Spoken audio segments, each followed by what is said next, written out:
விட்டேன் சுவாமி, எல்லாவற்றையும் விட்டுவிட்டேன். வீட்டையும் தாய் தந்தையையும் உடன் பிறப்புகளையும் விட்டுவிட்டேன். என் பங்கு சொத்து வேண்டாம் என வந்து விட்டேன். பொய் சொல்ல சொல்கிறார்கள் அப்பனே, பொய் சொல்ல சொல்கிறார்கள். நெற்றியிலே திருமண் தரித்தவன் பொய் சொல்லலாமா? சொத்துக்காக என் உடன்பிறப்புகள் சண்டையிட்டுக் கொள்கிறார்கள்.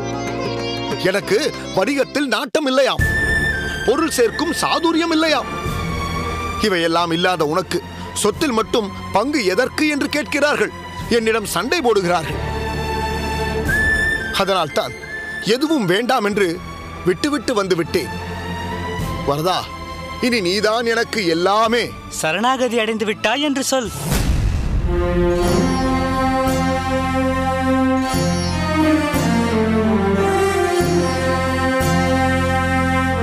என்ன சிறுவனே, நான் வரதனிடம் பேசிக் கொண்டிருந்ததை நீ ஒட்டு கேட்டுக் கொண்டிருந்தாயா? நீ வரதனிடம் பேசியதை நான் ஒட்டு கேட்க வேண்டுமா என்ன? நீ பேசியது ஸ்ரீரங்கத்தில் இருக்கும் அந்த ரங்கநாத பெருமாளுக்கே கேட்டிருக்கும் போல் இருக்கிறதே. அப்படி இருக்க காஞ்சியம்பதியில் இருக்கும் இந்த வரதனுக்கு அருகில் நிற்கும் எனக்கு கேட்காதா என்ன? சரணாகதி அடைந்து விட்டாயா என்று என்னை கேட்டாயே, அந்த வார்த்தைக்கு அரியா சிறுவனான உனக்கு அர்த்தம் தெரியுமா? சரி, தெரியாமலே இருந்து விட்டு போகட்டும். ஆமாம், நீ ஏதோ மன உளைச்சலில் கிடந்து தவிக்கிறாய் போல் தெரிகிறதே. மன உளைச்சலா? அதற்காவது உனக்கு அர்த்தம் தெரியுமா என்று கேட்கப் போகிறாய், அப்படித்தானே? சரி, மனக்குழப்பம் என்று வைத்துக் கொள்ளலாமா? என் மனக்குழப்பம் பற்றி உனக்கு என்னப்பா கவலை? வேண்டாம் என்று விசிராந்தியா இருந்து விடலாம் என்றுதான் நினைக்கிறேன். விடமாட்டேன் என்கிறார்களே. எல்லாவற்றையும் கொண்டு வந்து என்னிடம் கொட்டுகிறார்கள். உன்னிடமா? ஆமாம், என்னிடம்தான். என்ன சிறுவனே, நீ உன்னை அந்த வரதராஜன் என்றே கற்பனை செய்து கொண்டாயோ? அப்படியும் இருக்கலாம். என்ன? என்னை பற்றி பேசுவதை விடு, நீ உன்னை பற்றி சொல். எல்லாவற்றையும் விட்டுவிட்டேன் என்று சொன்னாயே, எதையெல்லாம் விட்டுவிட்டாய்? ஏன், நீ ஒட்டு கேட்டதில் அந்த ஒரு வார்த்தை மட்டும் உன் காதில் விழவில்லையோ? இல்லை இல்லை, இன்னும் ஒரு முறை சொன்னால் முன்னால் சொன்னதும் இதுவும் ஒற்று போகிறதா என்று பார்ப்பேன். சரி சரி, கோபித்துக் கொள்ளாதே. எதற்காக பொன்னையும் பொருளையும் விட்டுவிட்டு வந்தாய்? என் வீட்டில் சொத்துக்காக எப்பொழுதும் பூசல்கள், ஒருவருக்கொருவர் ஏசல்கள். பொன்னும் பொருளும் வேண்டுமென்றால் நானும் பூசலில் கலந்து கொள்ள வேண்டும். வாய்வலிக்க ஏச வேண்டும். பெருமாளின் புகழ்பாடி மணக்க வேண்டிய வாயை பூசலிட்டும் ஏசலிட்டும் வலிக்க வைக்கலாமா? என்ன சிறுவனே, போதும் உன் சிரிப்பு. இப்பொழுது நீ சிரிக்கும் அளவிற்கு நான் என்ன சொல்லிவிட்டேன்? என்னை சிறுவன் என்கிறாயே, நீ சிறுவனுக்கும் சிறுவனாக சிறு குழந்தையாக இருக்கிறாயே. நீ படித்ததில்லையா? அருள் இல்லாருக்கு அவ்வுலகம் இல்லை, பொருள் இல்லாருக்கு இவ்வுலகம் இல்லை என்று. பொருள் வேண்டுமையா, பொருள் வேண்டும். எனக்கு பொருளும் வேண்டாம், இவ்வுலகமும் வேண்டாம். என் பெருமாள் மட்டும் போதும். ஏன், உன் பொருளை கொண்டு நீ விரும்பும் இந்த பெருமாளுக்கு என்னென்னவோ செய்யலாமே. நல்ல காரியங்கள் பல செய்யலாமே. என் குறை தீரப்பா என்று கோவிலுக்கு வருபவர்களுக்கு வயிற்றுக்கு குறையில்லாமல் அன்னதானம் செய்யலாமே. யோசிக்காதே, போ, போய் உன் பங்கை வாங்கிக் கொண்டு வா. பகவானுக்கும் அவன் விரும்பும் அவன் பக்தர்களுக்கும் உன் பொருளை கொண்டு உன்னால் முடிந்த கைங்கரியங்களை செய். அடடா, இப்படி ஒரு உயர்ந்த விஷயம் இருப்பதை நானே உணரவில்லையே. உன்னை அரியா சிறுவன் என்று சொன்னது தவறுதானப்பா? பரவாயில்லை, மூடனே முட்டாளே என்று கடுமையாக திட்டவில்லையே. அரியா சிறுவன் என்று மிருதுவாகத்தானே சொன்னாய். நான் தான் செய்தது தவறு என்று சொல்லிவிட்டேனே. சரி, அதை விடு. இன்னொன்று சொல்கிறேன். நீ விட்டுவிட்டு வந்த உன் பங்கு பாவ காரியங்களுக்கும் பயன்படலாம். அப்படி உன் பங்கை செலவிட்டால் அந்த பாவத்தில் உனக்கும் பங்கு உண்டு. அதை மனதில் நிறுத்திக்கொள். யோசித்து நல்ல முடிவாக எடு. பாவக்கரை உன் மீது படிந்து விடாமல் பார்த்துக்கொள். நான் வருகிறேன். நில். சட்டென்று தோன்றி பலீர் என்று அறிவுரைகள் சொன்னாயே, நீ யார்? உன் பெயர் என்ன? எந்த ஊர்? இதே ஊர்தான், இதே கோவில்தான். என் பெயர் உன் பெருமாளின் பெயரான வரதன் தான்.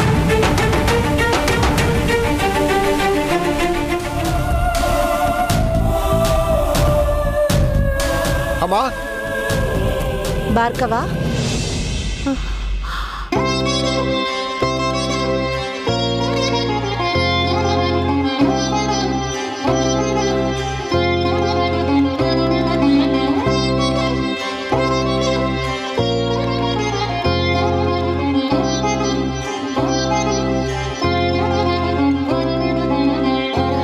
பார்கவா, என்னப்பா வேஷம் இது? இது வேஷம் இல்லையம்மா, இதுதான் இனி என்னுடைய கோலம். இத்தனை நாட்களாக மனதிற்குள் ஒரு வைணவனாக வாழ்ந்து கொண்டிருந்தேன். இப்பொழுது என் புறத்தோற்றத்தாலும் வைணவனாக வாழ வேண்டிய ஒரு அற்புதமான சூழ்நிலையை வரதராஜ பெருமாள் எனக்கு தந்து விட்டார். உன்னை என்னால் புரிந்து கொள்ள முடியவில்லை அப்பா.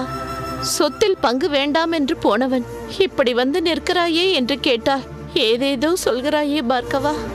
அம்மா, ஒரு சிறு வேண்டுகோள். என்னை பார்கவா என்று அழைக்க வேண்டாம். வைணவர்கள் எனக்கு வைத்த திருக்கச்சி நம்பி என்றே எல்லோரும் அழைக்கட்டும். தாங்களும் அப்படியே அழைக்க வேண்டும். உன்னை நினைத்தால் எனக்கு மிகவும் வருத்தமாக இருக்கிறது அப்பா. எதுவும் வேண்டாம் என்று சென்றவன் இனி உன் வாழ்க்கையை எப்படியப்பா நடத்தப் போகிறாய்? அம்மா, கல்லுக்குள் இருக்கும் தேரைக்கும் படியளப்பவர் அம்மா அந்த பெருமாள். அப்படிப்பட்ட அவர் எனக்கு படி அளக்காமலா போய்விடுவார்? என்னம்மா, நேற்று எதுவும் வேண்டாம் என்று சொல்லிவிட்டு போனவனை இன்று மறுபடியும் அழைத்து தூண்டி விடுகிறாயா? என்ன, மீண்டும் ஏதாவது பிரச்சனையா? ஏதாவது பிரச்சனை இல்லை, அதே பிரச்சனைதான். சொத்தை மூன்றாக பிரிப்பதற்கு பட்டய ஓலையில் கையொப்பமிட மாட்டானாம். அவனுக்கும் சொத்தில் பங்கு வேண்டுமாம். பெருமாள் ஒரு சிறுவன் உருவத்தில் வந்து போய் உன் பங்கை கேள் என்றாராம். இவனும் உடனே என் பங்கை கொடு என்று கேட்டு இங்கு ஓடி வந்து விட்டான். என்னப்பா இது? வேண்டும் அப்பா, சொத்தில் எனக்கும் பங்கு வேண்டும். ஒரு வைணவ துறவி போல் தோற்றத்தை மாற்றிக் கொண்டிருக்கிறாய். ஆனாலும் இப்பொழுது சொத்தின் மீது உள்ள பற்றை விட்டொழிக்கவில்லை, அப்படித்தானே? எனக்கு உடைகள் மீதும் பொன் பொருளின் மீதும் சற்றும் பற்று இல்லை. நான் என் பரந்தாமனை மட்டுமே விடாமல் பற்றி இருக்கிறேன். என் பங்கை கொண்டு அந்த பரந்தாமனுக்கும் அவரின் அடியவர்களுக்கும் தொண்டு செய்ய விரும்புகிறேன். என் பங்கை இங்கே விட்டு சென்றால் அது பாவ காரியங்கள் செய்ய வழிவகுத்து விடுமோ என்று அஞ்சுகிறேன். அப்படியெல்லாம் ஒன்றும் நடக்காது, அதை நாங்கள் பார்த்துக் கொள்கிறோம். நீ கோயில் குளம் பெருமாள் என்று திரிந்து கொண்டிருந்தால் புண்ணிய காரியம், நாங்கள் வியாபாரத்தில் ஈடுபடுவதெல்லாம் பாவ காரியமா? நான் அப்படி கூறவில்லை. நம் பாட்டனாருக்கும் பாட்டனார் வாணிபம் செய்து ஈட்டியதை நம் தகப்பனார் கட்டி காத்து வைத்ததோடு அல்லாமல் அதை பெருக்கியும் வைத்திருக்கிறார். ஆனால் அந்த செல்வத்திலிருந்து சிறிதளவேனும் நாம் பகவானுக்கு செலவழித்திருக்கிறோமா என்பதை நிச்சயம் சொல்ல முடியாது. நாம் எவ்வளவுதான் மனதை தூய்மையாக வைத்திருந்தாலும் நம்மை எரியாமல் சிறு சிறு பாவங்களை நாம் செய்து கொண்டுதானே இருக்கிறோம். ஏழைகளுக்கோ அப்பாவி மக்களுக்கோ நம் செல்வத்தை சற்றேனும் செலவழித்தால்தான் நம் பாவச்சுமை குறையும். எங்களுக்கெல்லாம் சேர்த்துத்தான் நீ செலவழிக்கிறாயே, அது போதும், எங்கள் பாவச்சுமை குறையும். இல்லை, அவன் சொல்வதில் நியாயம் இருக்கிறது. அவன் உங்கள் எல்லோரையும் போல் பொருள் ஈட்டவில்லை என்பதுதானே நீங்கள் அவன் மீது காணும் குறை. ஆனால் அவன் உங்கள் அன்னையின் மணிவயிற்றில் உதித்திருப்பது, அதுவே அவன் நிறை. ஒரே வயிற்றில் பிறந்த நால்வரும் சொத்தை சமமாக பிரித்துக் கொள்வதுதான் முறை என்ற முடிவிலிருந்து தான் மாறியதற்கு அவன் தன் பங்கை வேண்டாம் என்று சொன்னதுதான் காரணம். இப்பொழுது அவனே வேண்டும் என்று சொல்லும் போது அவனுக்கு அவன் பங்கை கொடுத்து விடுவதுதானே முறை. முடியாது. கொஞ்சம் பொறு. ஐயா பார்கவா, நீ சொல்வதில் எந்த குழப்பமும் இருக்கக்கூடாது. தெளிவாக என்ன வேண்டும் என்று சொல். சொல்வதை நாளை மாற்றவும் கூடாது. கீழண்டை வயற்காட்டிற்கு பக்கத்தில் நம் தானிய கிடங்கிற்கு சற்று தள்ளி 1.5 வேலி நிலம் இருக்கிறதல்லவா? ஆமாம். அதை எனக்கு கொடுத்து விடுங்கள். தம்பி, அந்த நிலத்தை தந்துவிட்டால் வேற எதுவும் கேட்க மாட்டாயே. என்னன்னா இது? நீங்களும் இவனோடு சேர்ந்து விட்டீர்கள். இதற்கு நான் ஒப்புக்கொள்ள மாட்டேன். நானும் ஒப்புக்கொள்ள மாட்டேன். தம்பி, அப்படி வாருங்கள். எதுவாக இருந்தாலும் இங்கே சொல்லுங்கள். வாருங்கள் சொல்கிறேன், வாருங்கள்.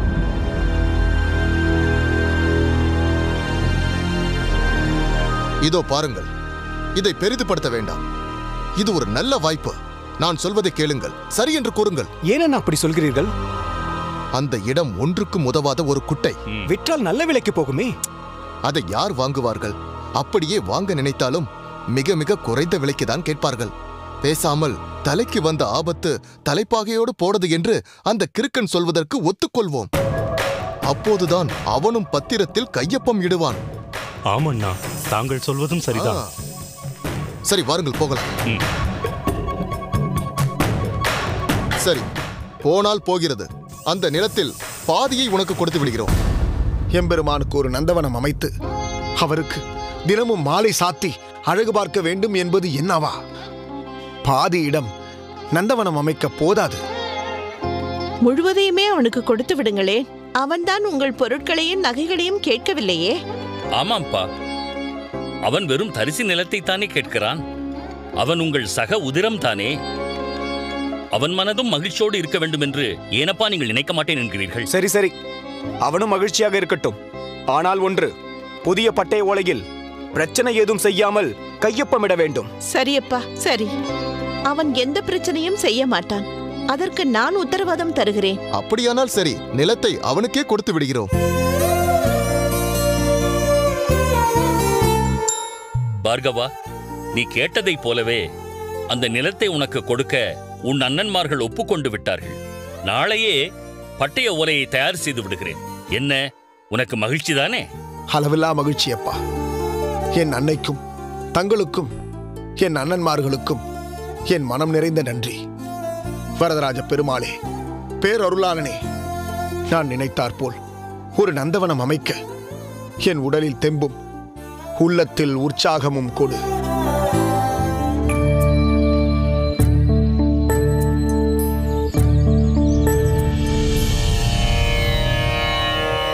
அத்தியூரான் புள்ளையூர்வான் அணிமணியின் துத்திசேர் நாகத்தின் மேல் துயில்வான் முத்தி மறையாவான் மாகடல் நஞ்சுண்டான் தனக்கும் இரையாவான் எங்கள் பிரான். விற்பரு விழவும் கஞ்சன மண்ணும் வேழமும் பாகனும் வீழ செற்றவன் தன்னை புறமெறிச் செய்த சிவனுரு துயர்களைத் தேவை பற்றவர் வீழ போல்கையில் கொண்டு பார்த்தன் தன் தேர் முன் நின்றானை சிற்றன்னை பணியால் முடிதுறந்தானை திருவள்ளிக்கேணி கண்டேனே. ஆஹா, அருமை திருக்கச்சி நம்பி.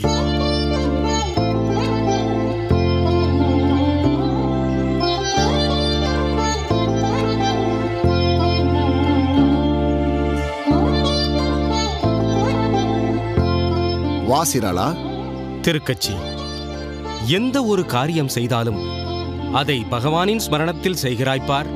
அந்த சிந்தனை யாருக்கும் வராது. சிராளா, இந்த மனம் இருக்கிறதே, அது ஒரு குரங்கு மாதிரி. அவ்வப்போது இங்கும் அங்கும் தாவிக்கொண்டே இருக்கும். அதை ஒரு நிலையில் பிடித்து நிறுத்த வேண்டுமென்றால் பகவானின் நாமத்தை சொல்வதை தவிர வேறு வழியே இல்லை. அதிலும் முக்கியமாக பகவானின் கைங்கரியம் செய்யும் பொழுது அவரின் ஸ்மரணத்தில் இருந்தால்தான் அந்த கைங்கரியம் சரியான முறையில் நடக்கும். அதிலும் திராவிட தமிழ் வேதமான திவ்ய பிரபந்தத்தை சொல்லும்போது அந்த தமிழின் இனிமை பகவானின் மீது ஒரு உருக்கத்தையும் உணர்வையும் ஏற்படுத்தி விடுகிறது. அப்படி மனதை ஒருநிலைப்படுத்தத்தான் கூடுமானவரை திவ்ய பிரபந்தத்தை நான் உச்சரித்துக் கொண்டே இருக்கிறேன். ஆஹா, மாலை மிகவும் பிரம்மாண்டமாக தயாராகி கொண்டிருக்கிறது போலும். சிராளா, நான் என்ன நாட்டை ஆளும் ஒரு மன்னனுக்கா மாலை தொடுத்துக் கொண்டிருக்கிறேன்? இல்லையே, இந்த பிரபஞ்சத்தையே ஆளும் காஞ்சியில் இருக்கும் அந்த வரதராஜ பெருமாளுக்கல்லவா மாலை தொடுத்துக் கொண்டிருக்கிறேன். அவரின் ஹிருதயத்தில் ஐஸ்வர்யத்தின் அதிபதியான மகாலட்சுமி தாயார் வாசம் செய்து கொண்டிருக்கிறார். அப்பேற்பட்டவருக்கு ஒரு சாதாரண மாலையை அணிவிக்க முடியுமா? அதனால்தான் அவரின் மனதை புரிந்து கொண்டு ஒவ்வொரு நாளும் ஒவ்வொரு வண்ணம் கொண்ட நறுமணமிக்க பல வகையான மாலைகளை தொடுத்து நித்தியப்படி அவருக்கு சாத்திக் கொண்டிருக்கிறேன். ஆச்சரியமாக இருக்கிறது திருக்கச்சி. இந்த பூவிருந்த வல்லியில் நந்தவனம் அமைத்து ஒவ்வொரு நாளும் ஒவ்வொரு வண்ணம் கொண்ட மலர்களை எடுத்து அதை அற்புதமான மாலையாக தொடுத்து பூவிருந்த வல்லியில் இருந்து நித்தியபடிக்கு காஞ்சிபுரம் வரை காலார நடந்து போய் பெருமாளுக்கு அந்த மாலையை அணிவித்து அவருக்கு விசிறி வீசுகிற கைங்கரியம் செய்து பெருமாளை ரசித்துக் கொண்டிருக்கிறீரே, இப்படி தினந்தோறும் இப்பூவிருந்த வள்ளியிலிருந்து காஞ்சியம்பதிக்கு நடப்பதில் உமக்கு அலுப்பே ஏற்படவில்லையா?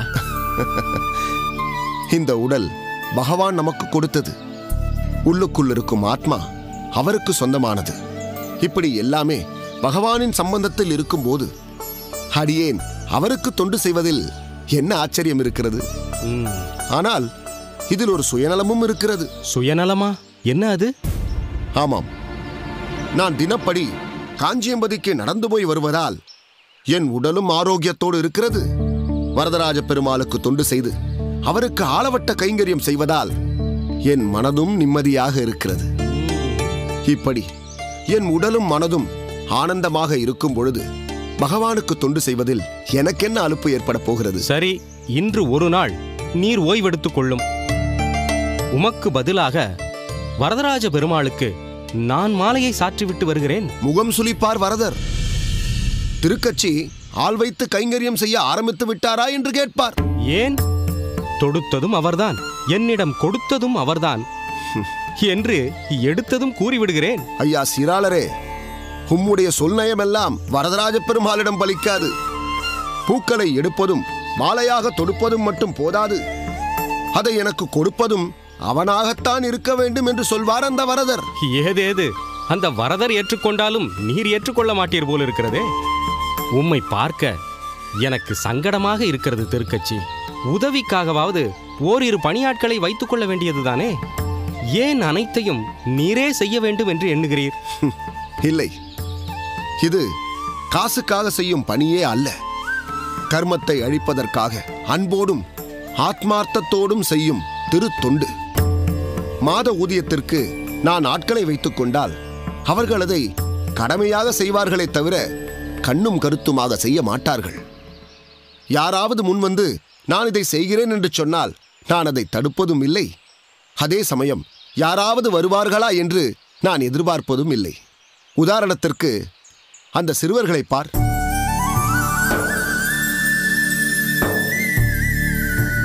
அந்த சிறுவர்கள் அவர்களாக முன்வந்து வரதராஜ பெருமாளின் சேவையில் நாங்களும் பங்கெடுத்துக் கொள்ள வேண்டும் என்று கேட்டார்கள்.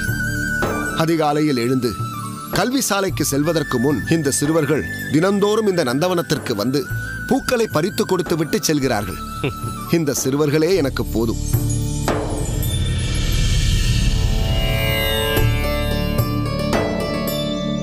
இந்தாருங்கள் சுவாமி.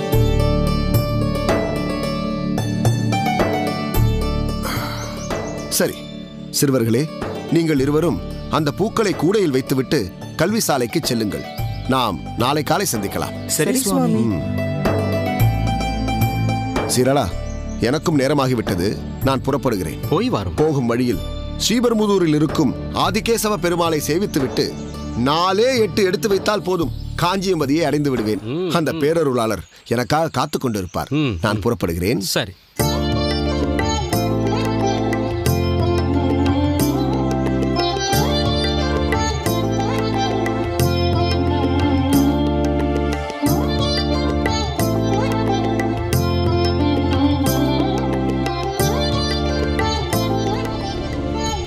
பத்துடை அடியவர் கெளியவன் பிறர்க்கரிய வித்தகன் மலர் மகள் விரும்பும் நல்லருள் பெறவடிகள் மத்துரு கடைவெண்ணை களவினில் உரலிடையா பூண்டு எத்திரம் உரலினுடு இணைந்திருந்தேங்கிய எளிவே. ஓய் திருக்கட்சி, தலையில் வைத்திருக்கும் பூக்கூடையே இந்த கோடை வெயிலுக்கு குடையாய் போய்விட்டதோ உமக்கு? அதனால் தான் இப்படியே காஞ்சிபுரம் கோயில் வரை நடந்துவிட துணிந்து விட்டீரோ? கோடை வெயிலுக்கு தலைதானே கொதிக்கிறது. வரதனுக்கு சாத்த வேண்டிய மாலையை தலையில் வைத்துக் கொண்டு அவரது நாமத்தை ஜபம் செய்து கொண்டு நடந்தால் மனம் குளிர்ச்சி அடைவதால் கோடை வெயிலின் வெப்பமே தெரியாது. ஆகையால் எந்த தாமதமும் இன்றி பெருமாளுக்கு நான் மாலையை சாத்தி விடுகிறேன். சரி, நான் புறப்படுகிறேன்.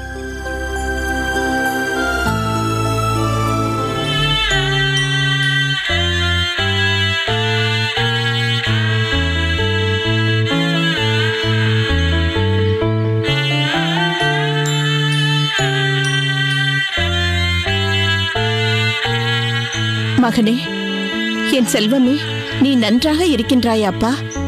உன்னை நாங்கள் பார்த்து எத்தனை நாட்களாகிறது? எங்களை காண வேண்டும் என்ற எண்ணமே உனக்கு ஏற்படவில்லையா? உன் சகோதரர்கள் மீது உனக்கு கோபம் என்றால் எங்களையாவது காண வரக்கூடாதா? எங்கள் மீது உனக்கு என்னப்பா கோபம்? உன் தந்தை இந்த தள்ளாத வயதில் உன்னை காணாமல் எவ்வளவு வருந்துகிறார் தெரியுமா? அவர் சரியாக உணவருந்தி எத்தனை நாட்களாகிறது தெரியுமா? அம்மா, அப்பா, எனக்கு உங்கள் மீதெல்லாம் எந்த கோபமும் இல்லை, வருத்தமும் இல்லை. ஏன், என்னுடைய அண்ணன்மார்கள் மீதும் எனக்கு எந்த கோபமும் இல்லை அம்மா. உங்களிடம் நான் கோபிப்பேனா? அன்னையும் தந்தையும் முன்னறி தெய்வம் என எனக்கு சிறு வயதில் நீங்கள் போதித்ததை மறந்து விடவில்லை அம்மா. ஏனப்பா எங்களை இத்தனை நாட்களாக வந்து பார்க்கவில்லை? அப்பா, வீட்டிற்கு வர வேண்டாம் என்றோ உங்களையும் அம்மாவையும் காணக்கூடாது என்றோ எனக்கு எந்த எண்ணமும் இல்லை அப்பா. நந்தவனத்தில் பூக்களை பறிக்கவும் அதை தொடுக்கவும் பின்பு கோவிலுக்கு சென்று அதை சேர்க்கவுமே எனக்கு நேரம் போதவில்லை அப்பா. மேலும் வீட்டிற்கு வந்த அம்மாவை காண வந்தால் அவர்கள் என்னை நினைத்து மேலும் வருத்தப்படுவார்கள். மாதத்திற்கு ஒரு முறையாவது நம் இல்லத்திற்கு வந்து இந்த அம்மா சமைத்த உணவை சாப்பிட்டு விட்டு செல்லலாம் இல்லையா?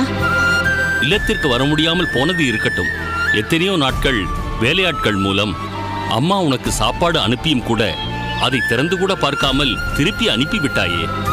பெற்ற மனம் என்ன பாடுபடும்? மன்னித்துக் கொள்ளுங்கள் அப்பா, சாப்பிடக்கூடாது என்ற எண்ணம் எனக்கில்லை. அம்மா சமைத்த உணவை ஒரு நாள் சாப்பிட்டு விட்டால் பிறகு அந்த ருசி என் நாவை விட்டு அகலுமா? அதே சாப்பாட்டை அல்லவா என் நாக்கு மீண்டும் நாட ஆரம்பிக்கும். அதற்கு இடம் கொடுக்க வேண்டாம் என்றுதான் அம்மா கொடுத்து அனுப்பிய உணவை நான் திருப்பி அனுப்பிவிட்டேன். தவறாக கருத வேண்டாம். அம்மா வெயில் காலத்தில் மாளிகையை விட்டு வெளியே வராதவராயிற்றே. அம்மா, நீங்கள் எதற்காக இந்த கொளுத்தும் வெயிலில் அவதியுறுகிறீர்கள்? இது அவதி இல்லை அப்பா. மாத கணக்கில் பெற்ற பிள்ளையை பார்க்காத என் கண்களுக்கு இந்த வெயில் குளிர்ச்சியாகவே தெரிகிறது பார்கவதாசா.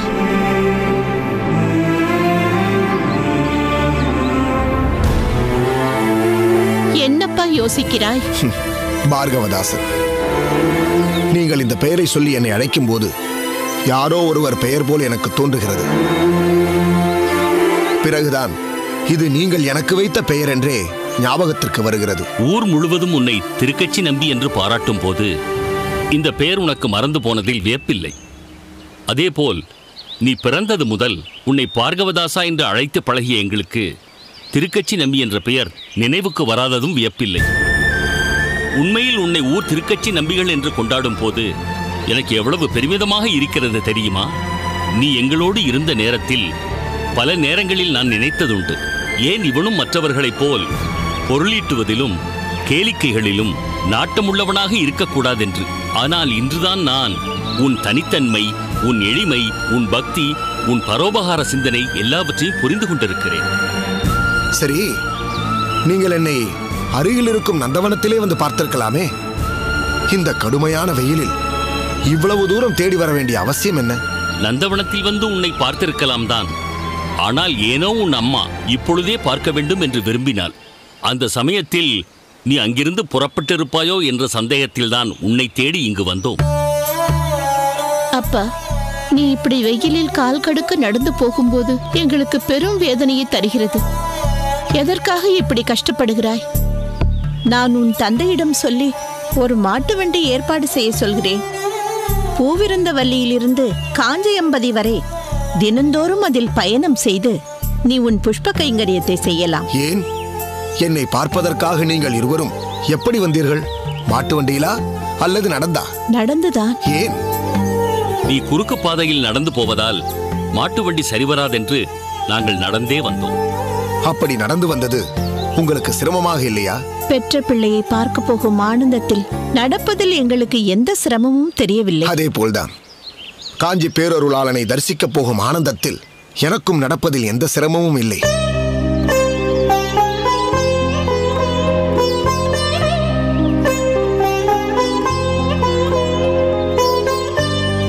அது மட்டுமின்றி வரதராஜ பெருமாளுக்கு உடலாலும் நான் சேவை செய்ய வேண்டும் என்று ஆசைப்படுகிறேன்.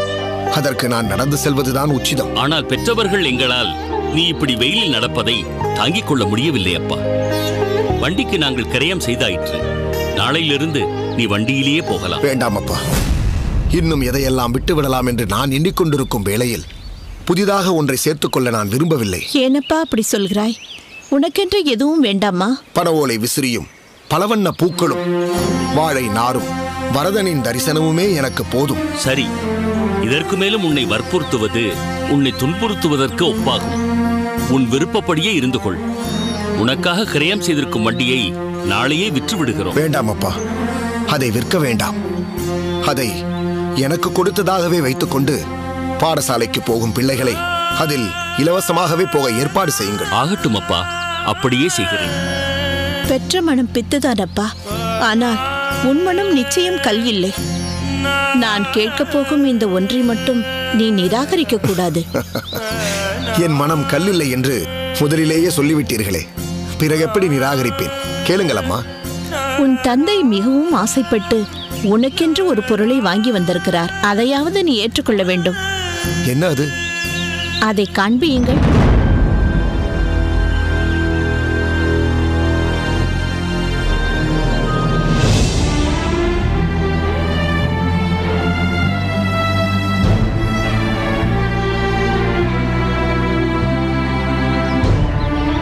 பாதரட்சியை நான் தரிப்பதை நிறுத்தி பல வருடங்கள் ஆகிவிட்டனவே. பார்கவா, எங்களுடைய இந்த ஆசையையாவது நிறைவேற்றப்பா. சரி, கொடுங்கள். உங்கள் மனதை நான் புண்படுத்த விரும்பவில்லை. உன் கால்களை காட்டு, நானே அணிவித்து விடுகிறேன். நீங்கள் என் கால்களை தொடுவதா? வேண்டாம் அப்பா, அது தவறு. உன் சிறு வயதில் எத்தனையோ முறை இதை நான் செய்திருக்கிறேன் அப்பா. இப்பொழுதும் நீ எங்களுக்கு குழந்தைதான். உன் கால்களை காட்டப்பா.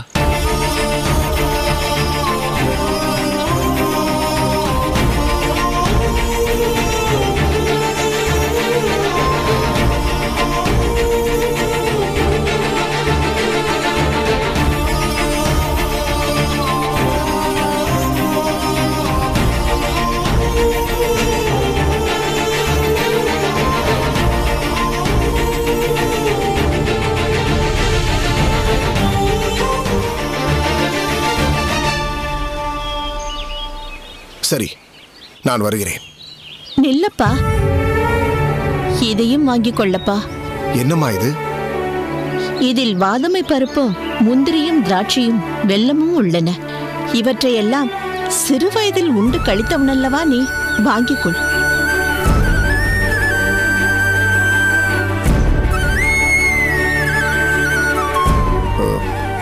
அம்மா, அது... தயங்காதே. அன்றாடம் இவைகளை சாப்பிட்டு வளர்ந்தவன் நீ. இன்று ஒரு நாளாவது சாப்பிடு. இதையெல்லாம் ஒரு நாளும் சாப்பிடாத ஏழைகள் எத்தனை பேர் உண்டு? இதை கோவில் மடப்பள்ளியில் கொடுத்து விடுகிறேன். அதை சர்க்கரை பொங்கலாக்கி பெருமாளுக்கு கண்டருள செய்து ஏழை எளியவர்களுக்கு கொடுக்கிறேன். நீயும் இதை நிச்சயம் உண்ண வேண்டும். பெருமாளின் பிரசாதமாயிற்றே, உண்ணாமல் இருப்பேனா? நிச்சயம் உண்கிறேன். கொடுங்கள். நான் புறப்படுகிறேன். நீங்கள் பத்திரமாக வீடு திரும்பி செல்லுங்கள்.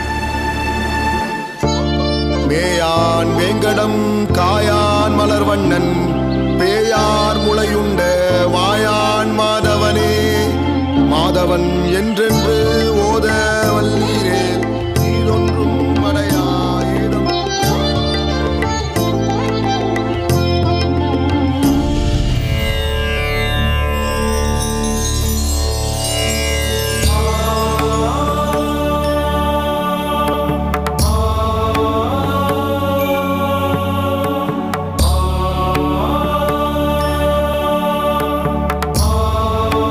வரதா, நித்தியப்படி நான் உன்னை தரிசித்துக் கொண்டிருக்கிறேன். இருப்பினும் ஒவ்வொரு நாளும் ஒவ்வொரு விதமாக நீ எனக்கு காட்சி கொடுத்துக் கொண்டிருக்கிறாய். இதனால்தான் தினமும் வெவ்வேறு வண்ணப்பூக்களை கொண்ட மாலைகளால் உன்னை அலங்கரிக்க வேண்டும் என்று இந்த அடியவனுக்கு ஆசை ஏற்படுகிறது. எப்படியெல்லாம் என் வாழ்க்கையை நீ மாற்றியிருக்கிறாய் வரதா.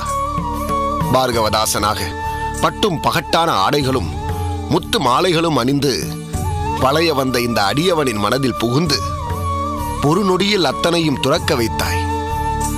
பக்தி என்பதை மட்டும் ஆழமாய் அடிமனதில் இருக்க வைத்தாய். திருக்கச்சி என்று ஊரே அழைக்க வைத்தாய்.